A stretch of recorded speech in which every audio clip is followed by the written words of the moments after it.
ಹುಲಿ ಅಣ್ಣ ಯಾಕ್ಲೇ ಹನುಮಂತಣ್ಣ ಗುರು ಕೊಡ್ತೀಯಾ? ಬನ್ನಿ ಬನ್ನಿ ಬನ್ನಿ ಬನ್ನಿ.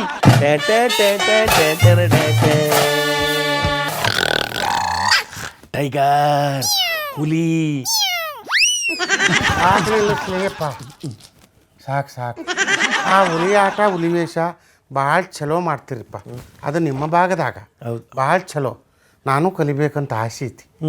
ಆದ್ರೆ ನಮ್ಮ ಭಾಗದಾಗ 2 ಬೆರಳು ಹಾಕಿ ಹಿಂಗೆ ಕುಣಿಯೋದೆ ಡಾನ್ಸ್ ನೋಡಿ. ಅದೇ ನೀವು 2 ಬೆರಳು ಹಾಕ್ತಿರಲ್ವಾ, ಅಲ್ಲಿ 5 ಬೆರಳು ಹಾಕಿ ಆಗ ಹುಲಿ ವೇಷ ಆಗುತ್ತೆ. ಆಟ ಬಿಡ್ಲೇಪ್ಪ. ನೋಡಪ್ಪ, ಮಂದಿ ಕಲೆಯಲ್ಲಿ ಜನರಿಗೆ ವೇಷ ಹಾಕಿ ರಂಜಿಸ್ತಾರೆ. ಹೌದು. ಈ ರಾಜಕೀಯ ಮಂದಿ ವೇಷ ಹಾಕ್ತೆ ಜನರಿಗೆ ಮೋಸ ಮಾಡ್ಲಿಕ್ಕತ್ತಾರ. ಹೌದು. ನೋಡಪ್ಪ, ಅದು ಜನಕ್ಕೂ ಗೊತ್ತಾಗೋಂಗಿಲ್ಲ, ನಿಮಗೂ ಗೊತ್ತಾಗೋಂಗಿಲ್ಲ, ನಮಗೂ ಗೊತ್ತಾಗೋಂಗಿಲ್ಲ. ನಾನು ರಿಯಲ್ ಮನುಷ್ಯ, ಇದ್ದಾಗ ಹೇಳ್ತೀನಿ ನೋಡು. ಎಲ್ಲ ಇದ್ದಿದ್ದಂಗೆ ಹೇಳಿ ಸರ್. ಯಾವ ಮೂಲೆಗೋದ್ರೂ ಬಣ ಬಣ ಬಣ ಈ ಥರ ಎಲ್ಲ ಬಣನೇ ಆದರೆ 2028ಕ್ಕೆ ನಿಮ್ಮ ಪಕ್ಷ ಎಲ್ಲಿಗೆ ಬರುತ್ತೆ ಸರ್? ನೋಡಪ್ಪ, ನಾನು ಹೇಳೋದಿಷ್ಟ. ಪಕ್ಷದಾಗ ಅವರೆಲ್ಲ ಬಣ ಗುಡಿಸ್ತಾವ್ರು. ನಾನು ಸಪ್ರೇಟ್ ಮಂದಿ ಆದೀನಿ. ನಾನಿನ್ನೂ ಪಕ್ಷದೊಳಗಿಲ್ಲ. ಅವರು ನನ್ನನ್ನು ಹೊರಗೆ ಕಳ್ಸಾರ, ಸ್ಟಿಕ್ಕರ್ ಹಚ್ಚಾರ. ಆದರೂ ನಾವು ಪಕ್ಷದ ಅಭ್ಯರ್ಥಿಗಳಿಗೆ ಪ್ರೋತ್ಸಾಹ ಕೊಡ್ಲಿಕ್ಕತ್ತಾನೆ. ಹೌದು. ಪರಮ ಪೂಜ್ಯ ತಂದೆ ಮಗ ಪಕ್ಷದಿಂದ ಹೋದ್ರೆ ಪಕ್ಷ ಉಳಿತೈತಿ. ಇಲ್ಲ ಅಂದ್ರೆ ಆ ಕಡೆ ಒಂದು ಬಣ, ಈ ಕಡೆ ಒಂದು ಬಣ, ಅಪ್ಪ ಮಕ್ಕಳದು ಒಂದು ಬಣ, ಹೀಗೆ ಬಣ ಹುಟ್ಟಿ 2028ಕ್ಕೆ ಶ್ರೀಮದ್ ರಮಾರಮಣ ಗೋವಿಂದ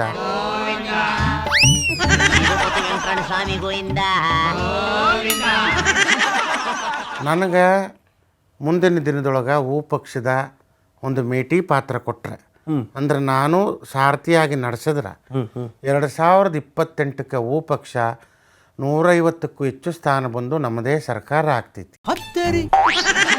ನಾನು ಮುಖ್ಯಮಂತ್ರಿ ಕ್ಯಾಂಡಿಡೇಟ್ ಅಂದ್ರೆ ಘೋಷಣೆ ಮಾಡಿದ್ರೆ ಯಾಕೆ ನಗಕತ್ತಿಲೆ ಹುಚ್ಚ? ಈಗಲೇ ಸ್ಟಿಕ್ಕರ್ ಹಾಕಿ ಹಿಂದೆ ಕೂರಿಸಿದ್ದಾರೆ. ನಿಮ್ಮನ್ನ ಎಲ್ಲಿ ಸರ್? ಏನು ಸರ್ ನೀವು? ನೋಡಪ್ಪ, ಎಂಥವ್ರು ಯಾವಾಗ ಯಾವ ಸಂದರ್ಭದಲ್ಲಿ ಬೇಕಾದರೂ CM ಆಗ್ಬೋದು, PM ಆಗ್ಬೋದು. ಇದು ರಾಜಕಾರಣ ಸರ್. ಹಾಗಾದ್ರೆ ನನಗೂ ಆಗ್ಬೋದಾ? ನೀನು ಸಂವಿಧಾನದ ಆಶಯದೊಳಗೆ ನೀನು CM ಆಗ್ಬೋದು ಲೇಪ. ಹೌದಾ? ರಾಜಕೀಯಕ್ಕೆ ನಿಲ್ಲು. ಈಗ ಕೈ ಪಕ್ಷ ಹೆಂಗ್ ನಡೀತಿದೆ ಸರ್? ನೋಡಪ್ಪ, ಅದು ನಡೆಯಂಗಿಲ್ಲ. ಅದು ಬಂದಾಗಲೇ ನಿಂತೋತು. ನೋಡಪ್ಪ, ಈಗ ಕೈ ಪಕ್ಷವಾಗಿ ಉಳಿದಿಲ್ಲ. ಸಾಮಾನ್ಯ ಜನರ ಜೊತೆ ಕಿರಿಕ್ ಪಕ್ಷ ಹಾಕಿ. ಯಾಕೆ ಸರ್ ಅದನ್ನೇ? ಯಾಕಂತಂದ್ರೆ ಗ್ಯಾರಂಟಿ ಅಂತ ಕೊಟ್ಟು ಈಗ ಗ್ಯಾರಂಟಿ ಒಳಗೆ ಕಂಡೀಷನ್ ಅಪ್ಲೈ ಅಂತ ಕಿರಿಕ್ ಮಾಡ್ಲಿಕ್ಕತ್ತಾರ.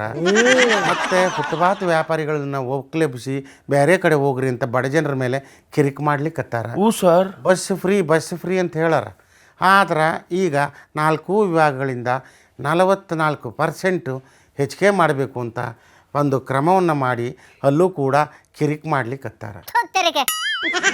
ಇನ್ನು ಸಂಘ ಪಂಗ ಹೋರಾಟ ಯಾರು ಮಾಡಬೇಕಾದ್ರೆ ಪರ್ಮಿಷನ್ ತಗೊಳ್ಳೇಬೇಕಪ್ಪ. ಧರ್ಮಗಳು, ಶಾಖೆಗಳು ಇವುಗಳಿಗೆ ಕಿರಿಕ್ ಮಾಡ್ಲಿಕ್ಕತ್ತಾರ. ನೋಡಿ, ದುಶ್ಮನ್ಗಳು ಎಲ್ಲೆಲ್ಲಿ ಇರ್ತಾರೆ ಅಂತ ಅಕ್ರಮ.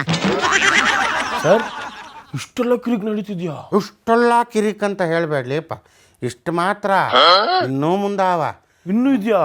ಮಾಧ್ಯಮದವ್ರ ಮುಂದೆ ಬಂದು ನೋಡಿಪ್ಪ, ನೀವು ಕ್ವಶನ್ ಕೇಳಂಗಿಲ್ಲ. ನಾವು ಅಧಿಕಾರದಲ್ಲಿದ್ದೀವಿ, ನಾವು ಹೇಳಿದ್ವಿ ವೇದ ವಾಕ್ಯ, ನೀವು ಕ್ವಶನ್ ಕೇಳಬೇಡ್ರಿ ಅಂತ ಮಾಧ್ಯಮಕ್ಕೆ ಕೇಳಾರ. ಅದ್ರ ಜೊತೆ ಇನ್ನೂ ಯಾವ್ಯಾವುದು ಒಂದೊಂದು ಯಾವುದಪ್ಪ ಅಂದ್ರೆ ಕರೆಂಟ್ ಬಿಲ್ ತರದಾಗ ಜಾತಿ ಪತ್ರ ಕೊಡ್ರಿ ಅಂತ ಕಿರಿಕ್ ಮಾಡ್ಲಿಕ್ಕತ್ತಾರ. ಇನ್ನು ಗ್ಯಾರಂಟಿ ಕೊಡಬೇಕು ಅಂದ್ರೆ ಇನ್ನೊಂದು ಪತ್ರ ಕೊಡ್ರಿ ಅಂತಾರೆ. ಆಮೇಲೆ ಯಾವುದೋ ಮತದಾನದ್ದು ಒಂದು ಮಾಡಬೇಕಾದ್ರೆ ವೋಟರ್ ಐಡಿಗಳನ್ನ ಮಾಡಬೇಕು ಅಂದ್ರೆ ಮನೆಗೆ ಹೋಗಲೇಬೇಕು ಅಪ್ಪ. ಆದರೆ ನಮ್ಮ ರಾಜ್ಯದೊಳಗೆ ಒಂದು ಚೌಲ್ಟ್ರಿಲೊಳಗೆ ಕುಂತು ಎಲ್ಲರನ್ನೂ ಅಲ್ಲಿ ಕೂರಿಸಿ ಇದರೊಳಗೆ ಒಟ್ಟು ಗುಡ್ಡೆ ಹಾಕಿ ಅಲ್ಲೇ ಇವರು ವೋಟರ್ ಐಡಿ ಪ್ರಿಪೇರ್ ಮಾಡ್ಲಿಕ್ಕೆ ಏನೇನೋ ಕಿರಿಕ್ ಮಾಡ್ಲಿಕ್ಕತ್ತಾರ. ಇವೆಲ್ಲವೂ ಒಟ್ಟಿನಲ್ಲಿ ಕಿರಿಕ್. ಕೈ ಪಕ್ಷ ಇವತ್ತು ಕಿರಿಕ್ ಪಕ್ಷ ಆಗಿ. ಸರ್, ಈಗ ಈ ಕಿರಿಕು ಇಲ್ದಂಗೆ ಆಗಬೇಕು ಅಂದರೆ ಏನು ಮಾಡ್ಬೇಕು ಸರ್? ನಮ್ಮ ಪಕ್ಷ ಬರಬೇಕಲೇಪ್ಪ. ನಿಮ್ಮದು ಅಂದರೆ ಯಾವ್ದು ಪಕ್ಷ ಸರ್? ನೋಡಪ್ಪ, ನಾನು ಪಕ್ಷದಿಂದ ದೂರ ಇದ್ದರು ನಂದು ಪಕ್ಷನ ಅಂತ ಅವರೇ ಹೇಳಾರ. ಎಲೆಕ್ಷನ್ ಹೊತ್ತಿಗೆ ನಾವೆಲ್ಲ ಒಟ್ಟು ಹಾಕೇವಿ. ಆದ್ದರಿಂದ ನನ್ನೇ ಮುಖ್ಯಮಂತ್ರಿ ಮಾಡಿದ್ರೆ ಈ ಸಮಸ್ಯೆಗೆ ಪರಿಹಾರ ಮಾಡ್ತೀನಿ. ಸರ್, ಇನ್ನೊಂದು ವಿಷಯ ಸರ್, ಸೇಮ್ ನೀವು ಹೇಳ್ದಂಗೆ ಇನ್ನೊಬ್ರು ಡೈಲಾಗ್ ಹೇಳ್ತಿದ್ದಾರೆ ಸರ್. ಯಾರ್ಲೇಪ? ಅದೇ ಸಿಸ್ಟರ್ ಬ್ರದರ್ಸು. ಅದೇ 2028ರಲ್ಲಿ ನಾವೇ CMಗಳು ಅಂತಂತಿದ್ದಾರೆ ಸರ್. ಅವರು ಹೇಳಕತ್ತಾರ. ಹೇಳಿ ಬಿಡಪ್ಪ, ನನ್ನದು ಅದ್ರ ಬಗ್ಗೆ no comments. No comments. Sir ಹೊರಟ್ರಾ?